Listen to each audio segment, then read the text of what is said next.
I think it was good pressing there from David McCracken. Nice better ball in. Kraken goes up. Loose ball. Oh. Cleared away. Luke Leahy. Who's he looking for? Takes the mark care. Gets the ricochet back. Taylor Morgan's through. Oh, it's offside. No! Head up, mate. Good game so far. Danny Wilson plays it long. Kieran Duffy allows it to bounce, but then So comes in behind him. Struggling. Stay up, stay up, stay up. And Hearts score. Again to Alexander, plays it long, middle of the park. Thomas Grant up and wins the ball. So plays it wide to Eckersley, takes on Duffy, wins. Eckersley wins the ball. Chance here for Hearts, Jamie Walker. Fesuk scores! Well, comedy of errors. From Blair Alston. Sam Nicholson was wanting the ball.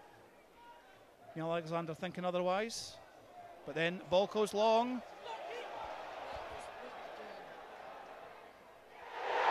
And in a third goal. Thought it was a Hearts throw in, but completely wrong. It's either a Bairns free kick, but not a great game. As the one game, the full-time whistle blows.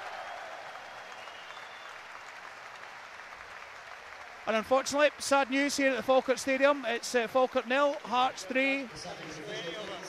And obviously it's been a very, very unfortunate game for Falkirk, Lewis. I mean, we've done very, very well. First half we had some chances. Second half though, really, it was only really one team in it.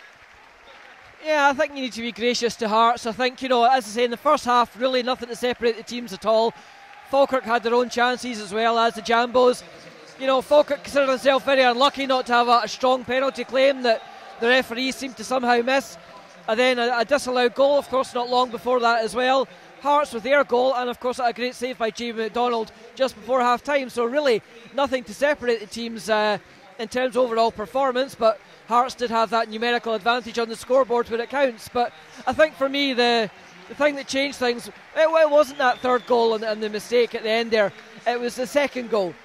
For Falkirk to lose the second goal just after half time really killed that kind of confidence. It allowed Hearts just to settle things down a bit, take a bit more time and dictate the game, Stuart. And overall, we have to say they've had a great game and a tremendous season, and in our opinion, worthy champions. Yeah, I mean, I think from the as people probably agree, certainly when we've seen Hearts and we saw them demolishing us 4-1 at Tynecastle, I certainly thought that they were going to be the team that would win the championship, and people were saying no, thinking Rangers would win it at Acanta.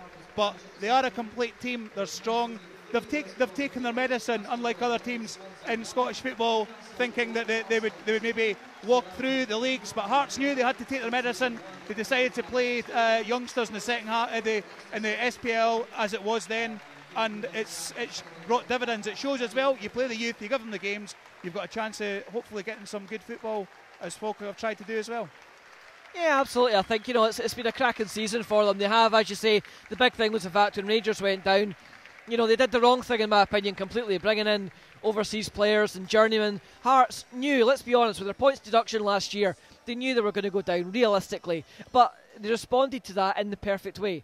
They played their academy kids, they gave them sort of 3-4 months experience in the Premier League, and that has steadied those young players in, or put those young players in a really good stead for this campaign. And you know what? To my mind, it's really showed.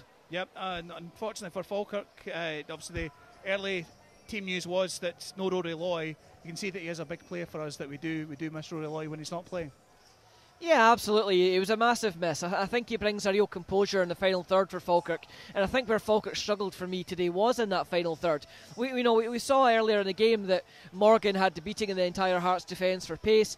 Baird has caused them problems before, but today, just with due respect for Baird, it just wasn't his day today. Rory Loy, different type of player to both those strikers. He'll hold the ball up, he'll bring other people into play, intelligent layoffs, great feet, great control. Really is a cracking footballer and a big asset to Falkirk. Of course, it'll be a blow when he leaves in the summer, but I can understand that the management team didn't want to rush him back for today. It was an injury. My understanding from speaking to the manager was that it's a case of why rush him back for today when he genuinely wasn't fit to play, especially when we've got a cup semi-final coming up. Yep, and obviously Hearts losing, Falkirk losing ground as well to Queen of the South. Obviously they had a convincing win there, I think 4-1. I heard Dave mentioning the full-time scores, so we drop another 3 points to Queen of the South. But as I spoke to people last night, I don't know if you're in agreement with me, I think there's still more to come, not just from against Queen of the South, but further up the league table. Yeah, I mean, I think it's an interesting point. You know, everyone thought, well, let's be honest, before the season started, many people were tipping Rangers to run away with it. You know, I think Hearts are worthy winners. They deserve the title, no doubt about it. Certainly far more than Rangers do. You know, of course, and we've seen in the last sort of 6 to 8 weeks, Rangers really stuttering, and Hibs, to their credit, have just kept plugging away. So, you know, Hibs now, I believe, have got themselves in second place. So, yeah, there's, you know, a bit of... It'll be interesting to see what happens, just which team gets that second playoff place. But, of course, for our perspective, Stuart, you know, us and Queen of the South, there's only a point in it, you know, and of course Queen's coming here, not in the not too distant future, so it's going to be we go to Dumfries. So beg your pardon, sorry, it is, you're right, it's Dumfries. You know, it's going to be a massive, massive game. You know, a point in it. The Bairns, you know, we started slow this season. I think that's been what the fans have picked up on. You know, the manager took a little bit of time to see what he'd inherited. He realised where we were lacking. He addressed that with the signings of Baird and Kerr in the transfer window. And now, you know what? Since basically the end of November, start of December, it's been a tremendous run of form. Disappointing today, obviously, to lose the game. But 2 defeats in 18, Stuart. It's been a tremendous run. And of course, we've got games coming up. I mean, that was the game that we weren't quite sure about. We've got this game against Hearts, which we thought we were possibly not going to get a result from. However, we've got a couple of games which are winnable. Obviously played Cowdenbeath a couple of times, and next Saturday too we play Dumbarton, where we'll be at that game on Saturday and also at the midweek game too. So thanks for joining us here at the Falkirk Stadium. Sad news, unfortunately, no 3 points for Bairns, and it's finished off Falkirk 0, Heart of Midlothian 3.